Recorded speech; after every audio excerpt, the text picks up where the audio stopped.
Ti è mai capitato di reagire a una situazione in modo molto più intenso di quanto avresti voluto? Di arrabbiarti improvvisamente? Di sentirti ferito da una frase apparentemente innocente? Di agitarti per qualcosa che razionalmente sapevi di poter gestire?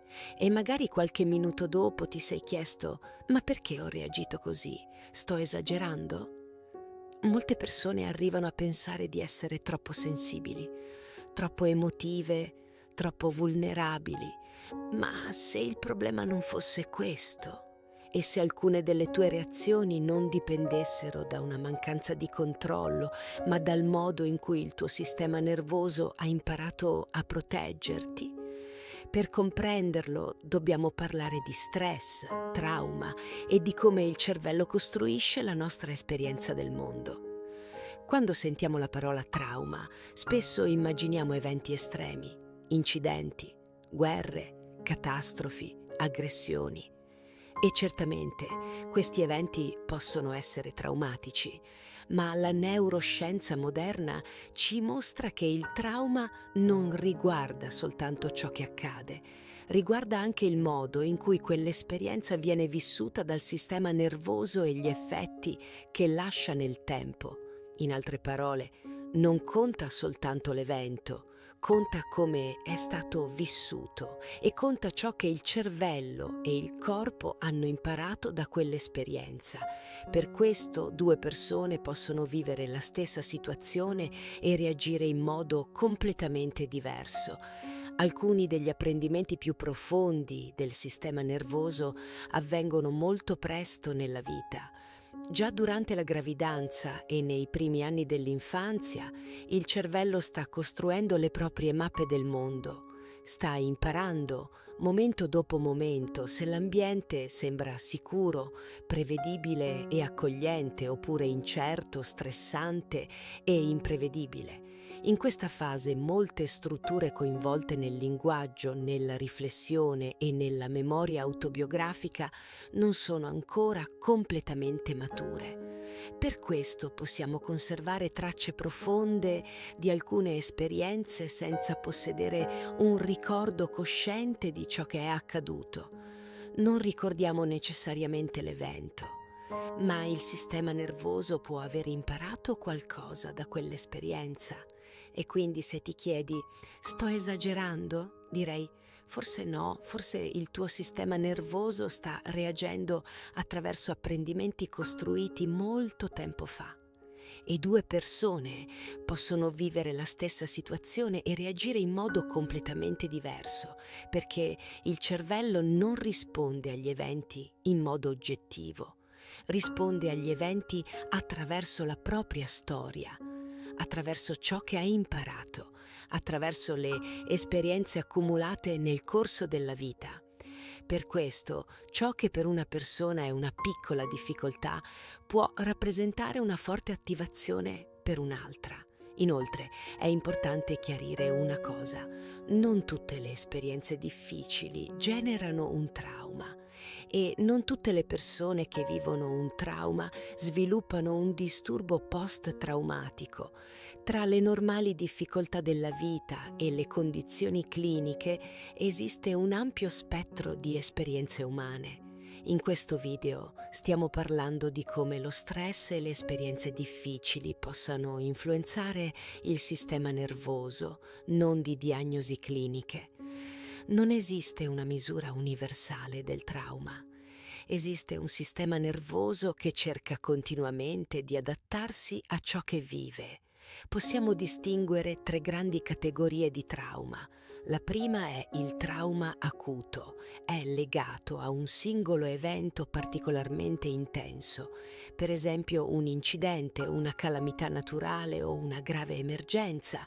La seconda è il trauma cronico. Non nasce da un singolo episodio, nasce dall'esposizione prolungata a situazioni difficili, anni di forte stress, conflitti continui, insicurezza costante, pressioni che non sembrano mai finire. La terza categoria è il trauma complesso. Si sviluppa quando esperienze difficili si ripetono nel tempo, soprattutto all'interno di relazioni significative. In questi casi il sistema nervoso non impara soltanto a reagire a un evento, impara a organizzarsi attorno alla protezione. E qui arriviamo a un concetto fondamentale.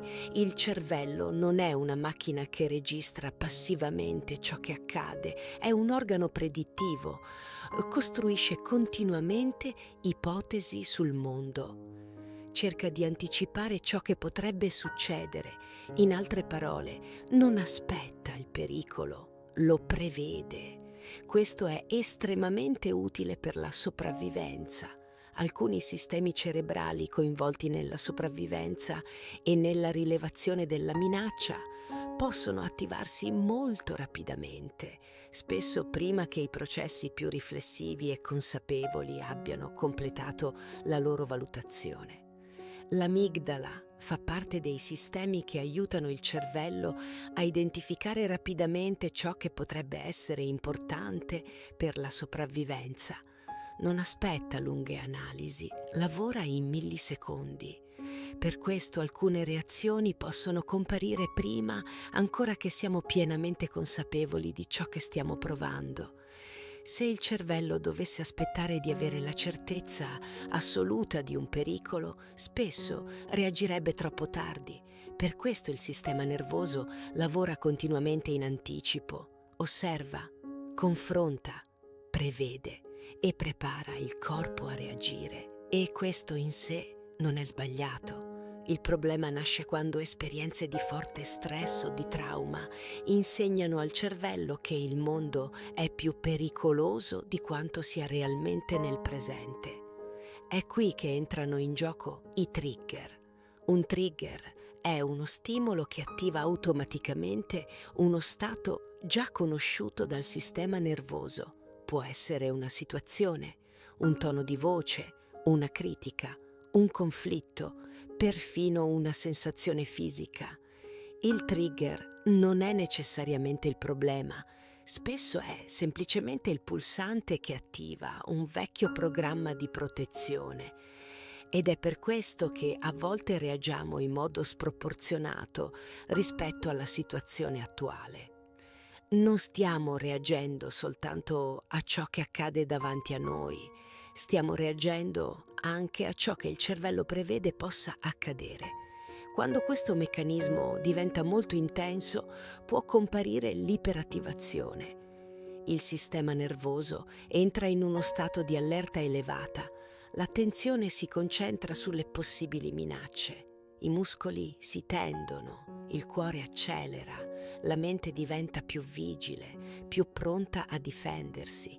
È una risposta straordinaria quando esiste un vero pericolo, ma può diventare faticosa quando resta attiva troppo a lungo.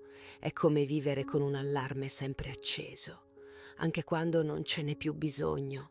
La buona notizia è che il cervello continua a imparare per tutta la vita. Se può apprendere l'allerta, può apprendere anche la sicurezza, può costruire nuove associazioni, nuove esperienze, nuove possibilità. Ed è proprio qui che pratiche come la mindfulness diventano interessanti, non perché eliminano il passato, ma perché aiutano il sistema nervoso a fare qualcosa di prezioso. Riconoscere che il presente non è sempre uguale al passato. Forse non stai esagerando, forse il tuo sistema nervoso sta facendo esattamente ciò che hai imparato a fare, proteggerti. Inoltre spesso immaginiamo la sicurezza come l'assenza di problemi, ma il sistema nervoso non aspetta una vita perfetta per sentirsi al sicuro. Impara la sicurezza attraverso esperienze ripetute di stabilità, connessione, presenza e prevedibilità. Possiamo attraversare momenti difficili sentendoci relativamente al sicuro e possiamo trovarci in situazioni apparentemente tranquille sentendoci profondamente minacciati. Per il sistema nervoso ciò che conta non è soltanto ciò che accade, conta come viene interpretato.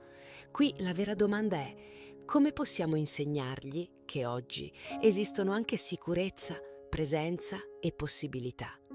Ne parleremo nei prossimi video. Questo è The Mindful Lab, uno spazio dove mindfulness, neuroscienze, spiritualità ed esperienza umana si incontrano per comprendere come funziona la mente e diventare più consapevoli. Se questi contenuti ti interessano, lascia un like, condividi questo video con chi potrebbe trarne beneficio. Iscriviti al canale e attiva la campanellina degli aggiornamenti. Infine scrivi nei commenti: mi apro ad apprendere la sicurezza, e dichiara il tuo intento, perché comprendere il sistema nervoso non significa soltanto capire come sopravviviamo. Significa scoprire come possiamo tornare a vivere con più libertà.